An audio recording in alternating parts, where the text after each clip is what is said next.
Would you like to start, Norbert? Yes. Oh, mga Pinoy husbands, salamat po sa inyong pagtutok at pagsali sa amin sa buong taon. Like this whole year, it's been really incredible doing this show and talking about our lives, and it's a little bit of a bittersweet kind of thing kasi um, we know that this the Pinoy Husbands podcast is, like any good thing, it has to evolve at some point. Yan. And ito yung parang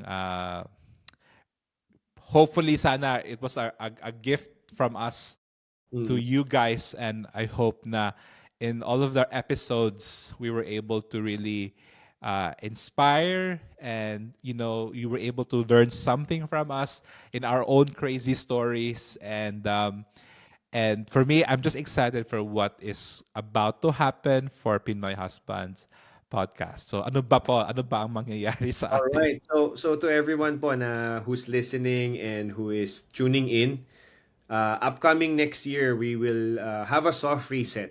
And yan. We call it now Pinoy Husbands Abroad. Naks talaga namang. Would like to actually talk more about you. You know what your concerns are. I mean, we can share our stories, but we don't want to focus on our stories and histories. But we want to focus more about your struggles, your perspective on a global world, ganyan. So we were gonna talk about a lot about issues in what's happening in the world. It could be politics, it could be business, it could be something new discoveries in science. That anything that would make you interested or anything that you are looking into right now would be something we would like to delve into. We would like to get your perspective as Filipino husbands abroad. Maybe you are working as an IT, or you're working really hard in the country that you live in. And at the same time, you're struggling to make your own business. Or maybe you're also entrepreneurs right now that you wanted to shine as a Christian. And those are the things that we're going to talk about in Pinoy Husbands. Yes, and I think and we're gonna have so much more about that po. Pero para lang sa ating mga Mhm. tagapakinig, wow, Yeah. lalim nun. Why are we doing this? Bakit ba natin why are we doing this pivot in the show? Yan. So as we decided and we prayed about it. Now we want to do this pivot is because we would really like to focus more on Pinoy husbands, number one, who has foreign wives and also who are living abroad. Kasi we feel that there are no other people na nandito sa walang podcast for you guys eh. Yan. Na parang maybe you guys are struggling in your own community, that nobody understands you in this part of the world.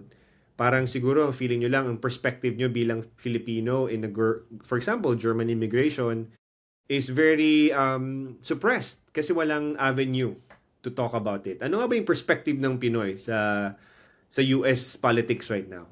Yan. And those are the things that we would like to encourage. We would like to support you guys.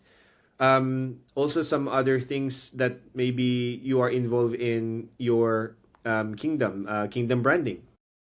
That maybe there are moments that you are suppressed in your own country, whether you may be in UAE or maybe you live in Dubai, and you cannot express that you wanted to be a Christian brand, that you wanted to declare Jesus, and you are struggling. How are you going to do that? So Pinoy Husband Abroads will provide those tools, inspiration, encouragement from a real professional kingdom builder brand marketer who is Norbert Elnar. Yeah. Naks naman. Napaka ano. Thank you for the kind words.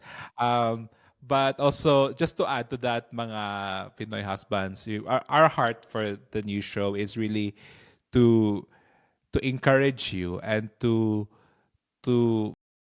edify your spirit that you are not alone. And I know na being Pinoy abroad is already a whole different story, and we can relate to that.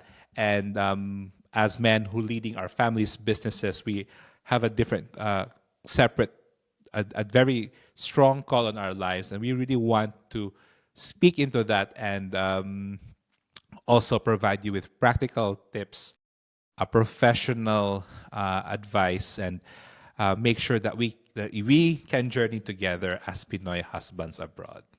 So abangan niyo po next year